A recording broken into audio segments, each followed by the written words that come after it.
শুভ সকাল বন্ধুরা, কেমন আছো তোমরা? নিশ্চয়ই খুব ভালো আছো, আমিও খুব ভালো আছি। তো আজকে এক বিশেষ দিন। আজ হচ্ছে বছরের প্রথম দিন, শুভ নববর্ষ।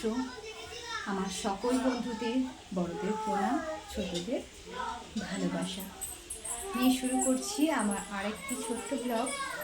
তো আজকে তো চান টান সারা হয়ে গেছে, আর আজকে যেহেতু নববর্ষ, তাই আজ একটা শাড়ি পরেছি। কেমন লাগছে অবশ্যই যেন বলবে বন্ধুরা তোমরা। তো রান্নাঘরে বসে এবার তরকারিটা কেটে নেব, কারণ তাড়াতাড়ি করে নিতে হবে। সবাই উপোসই আছি, মাও আছে উপোস, আমি আছি, মৌ আছে, তারপরে তোতন, বাপ্পা, সবাই উপোস আছে।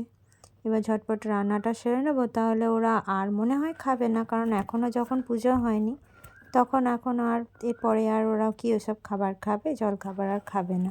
সেই জন্য একটু তাড়াতাড়ি করে দুপুরের রান্নাটা সেরে নিই, তাহলে ওরা এসে একেবারে দুপুরের খাবারটাই খেয়ে নেবে।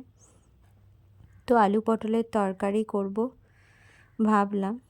অতটা কেউ পছন্দ করে না, বাবা তো একদমই পছন্দ করে না, কিন্তু সেরকম কোনো সবজি ছিল না, পটলটাই ছিল। তো মা এসে জিজ্ঞেস করলো কী করবি কি না করবি। বললো তাই কর। এবার যা ভেতরে ফ্রিজ থেকে যেগুলো দেখলাম একটু শুকনো শুকনো টাইপের হয়ে গেছে বেগুনগুলো, এগুলো না কেটে দিলেও হবে না। আর এদিকে ছেলেটাকে খাইয়ে দাইয়ে ওর মুখটা একটু মুছিয়ে দিলাম, মোছাতে গিয়ে না হাতটা একটু জোরেই চলে গেছে মুখে। আর আসলে ওর মুখে ওই অ্যালার্জিগুলো বেরিয়েছে, তো খুব জ্বালা করে, তাই একটুখানি মুখটা মুছে দিচ্ছি। আর কালকেও পড়ে গেছে। তো এবার যাবে ও এবার পাপার দোকানে, চান টান করিয়ে দিলাম এর ফাঁকে, দেখে একটু সাজিয়ে দিয়েছি। এই জামাটাও নতুন হয়েছে, পয়লা বৈশাখের জামা, ওই জন্য আজকে পরিয়ে দিলাম। তো সাজুগুজু করে যাবে পাপার দোকানে। তবে এই যে আঙুল কাটাটা, এটা ছোট থেকে আমার অভ্যাস। যখনই কোথাও বাইরে যাই, জামা কাপড় পরে নতুন, তখনই ওর আঙুলটা কেটে দিই। তো ওই তোর পাপা চলে এসেছে নিতে ওকে। ওদের এখনও দোকানে জোগাড় জানতি হয়ে গেছে, কিন্তু এখনও পুজো হয়নি। বামন তো এখন আসতে দেরি আছে, কারণ অনেক জায়গায় পুজো হয়, তো সেই জন্য হয়তো দেরি হচ্ছে। তো ওরা পুজো দিতে চলে গেল, ছেলেকে নিয়েও গেল, মেয়েটাকে নিয়ে যায়নি, কারণ ছোট্ট তো, গিয়ে খুব দুষ্টু করবে। সামনে পাকা রাস্তা। তো চলে এলাম রান্নাঘরে। অনেক রকমের মাছ আছে, এটা কালকের মাছ ছিল। দেখি এবার কি কি করা যায়, কারণ সবটা করব না, কিছুটা তুলে রেখে দেব। তো এই যে পটল আলু সব সবজিপাতি সব ধুয়ে নিয়েছি। আলু পটলের তরকারি করব। আর এটা কি শাক বলো তো? ডিমি শাক। ডিমি শাক মাছ ফার্ম থেকে তুলে নিয়ে এসেছে। ডিমি শাকটা ভাজবো আলু দিয়ে, মাই বললো আলু দিয়ে ভাজ। আর ওই যে বেগুন ভাজা করব। আর তোমার টমেটো চাটনি আজ করব না, যেহেতু আজকে মাছের একটু টক করব। মাছের নয়, যে ডিমটা ছিল না, ওই ডিমটা একটু টক করে দেবো। আর কালকের একটুখানি আমের টক ছিল, মা বললো আমের টক আর করিস না।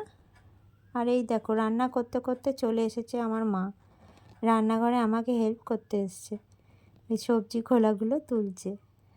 তো এখন আমার কাছেই আছে, পাশে বসে আছে, আর আমি এদিকে ঝটপট রান্নাটা সেরে নিচ্ছি। তো আলুটা একটু প্রেশারে সিটি মেরে নিলে না, একটা সিটি মেরে নিলে একটু তাড়াতাড়ি হয়ে যায়। আমি এখানে সিদ্ধ করেই নিই, তাছাড়া বাবার আর মায়ের দুজনেরই তো সুগার, তাই আলুটা সরাসরি তরকারিতে দিয়ে আমি সেদ্ধ করি না, আমি একটু ভাপিয়ে জলটা ফেলে দিই, তারপরেই রান্না করি। তো দেখতে দেখতে দেখো আমার পটলটা ভাজা হয়ে গেছে। আজকেই আমি একটুখানি তেল দিয়ে রান্না করছি, নইলে এরকম তেল মশলা আমাদের বাড়িতে খাওয়া হয় না। তো এই যে ছোট ছোট আদাগুলো না এবং খুব শুকিয়ে যায়, তখন আর খোলা ছাড়াতে খুব বিরক্ত লাগে জানো। আমি কি করি, এটা আমার শাশুড়ি মার কাছেই দেখে শেখা। মা বলে ওগুলো খোলা না ছাড়িয়ে একটু থেতো করে নিয়ে গ্রাইন্ডারে পেশাই করে নিবি, তাহলে দেখবি ভালোও লাগবে, কিচ্ছু বোঝা যায় না। তোমরাও করে দেখো, অনেকে হয়তো করো। তাড়াহুড়োর সময় আমরা কে কত কেটে করি, ঘষেই রান্না হয়ে যায়। ছুলির মতন ওইটা হয় না, ওটাতে ঘষেই হয়ে যায়।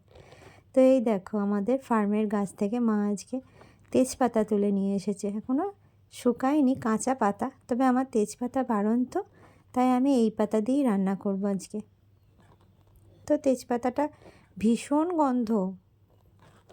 আর আজকে তোমার যেহেতু পয়লা বৈশাখ, বছরের প্রথম দিন, আর করলে আজকে এবেলা মাংস হতো, কিন্তু যেহেতু দোকানে পুজো হচ্ছে সেহেতু মা বললো এবেলা মাংস করতে হয় না, আর মাছে ভাতেই তো আমরা বাঙালি, তাই মাছেরই আজকে আইটেম করব কিছু একটা। তো এই যে তরকারি আমার হয়ে গেল, জল দিয়ে দিলাম, আর এদিকে মাছগুলো ভেজে নেব একে একে। দুদিকে দুটো কড়াই না বসালে না খুব অসুবিধা হয়। আর ওদিকে মেয়েটার খাবার হচ্ছে, একটু ডাল খাবে, আলু দিয়ে ডাল। আর ছেলেটার আজকে এইটাই রান্না করেছি, ও আজকে খায় না, তবে আজকে এটাই দেব। তো আমার আলু পটলের তরকারি হয়ে গেছে, একটু মাখা মাখা করেই নামিয়েছি, যেহেতু একটু ডাল করব। আর ঝোলটা করলে তো কেউ খেতে চায় না, আর মাখা মাখা করলে না সব খেয়ে নেয়।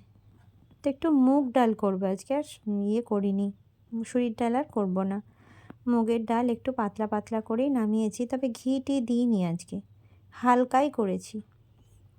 গরমটাও তো খুব পড়েছে, সেজন্য বেশি কিছু ঘি দিইও নি। আর ঘি খাওয়া খুব একটা পছন্দ করে না আমার শ্বশুরমশাইয়ের, তো খাওয়াই যায় না।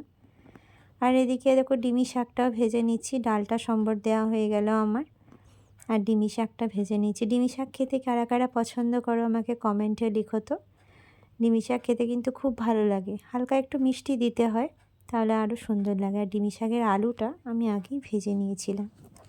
আর এদিকে মাছগুলো আমার ভাজা হয়ে গেছে, আর মাছের ডিমগুলো মানে একটু না বেসনটা হয়তো বেশি মানে নরম হয়ে গেছে, যার জন্য একটু ছ্যালাক ব্যালাক পাড়া হয়ে যাচ্ছিলো, ওইটাই ভেজে দিয়েছি। আর গুড় দিয়ে টক করব, চিনি আমি খুব একটা টকে দিই না, গুড় দিয়েই করি। তেঁতুল আমাদের বাজার থেকে নিয়ে এসেছি, এখনও তেঁতুলের কাই থেকে বীজ ছাড়ানো হয়নি। আর এই যে পেঁয়াজ ভাজছি, এটা দিয়ে মাছের পোস্ত করব। তা করতে করতে মায়ের ডাক পড়েছে, ছুটে গিয়ে দেখি মা বলছে এটা নিবি? লক্ষ্মী গণেশ, দাও, ঘরে রেখে দেবো, কী সুন্দর দেখতে তাই না? তো এদিকে ছেলে বলল মামা আমাকে একটুখানি গ্লুকোজ করে দেবে, আর ওদিকে দেখো এই গ্লুকোজ চুরি করে খায় খুব দুষ্টু। ওকে গ্লুকোজ একটু গুলে দিলাম, আর আমি বেগুনটাও ভেজে নিলাম ঝটপট করে।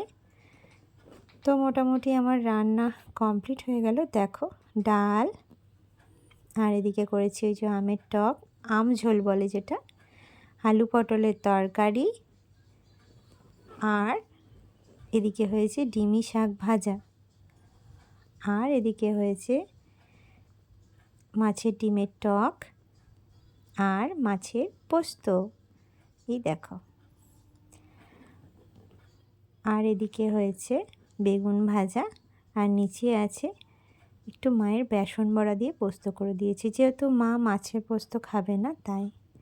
আর ওদিকে বাপ্পা চলেও এসেছে, দোকানের পুজোর প্রসাদ নিয়ে এসছে, ওই দেখো লাড্ডু, আর জিনিসপত্রগুলো যেগুলো নিয়ে গেছিলো সেগুলো নিয়ে চলে এসেছে। আর মা আমাদের প্রসাদ দিল, তাই আমরা সবাই একটু প্রসাদ খেলাম, উপোস ভঙ্গ করলাম। দেন দেখো আমরা সবাই মিলে বসে গেছি খেতে, আমরা এইভাবেই বসি, সবাই বারান্দায় বসে এইভাবে খাই আমরা। ওই দেখো ওটা আমার দেওর, এটা আমার বর,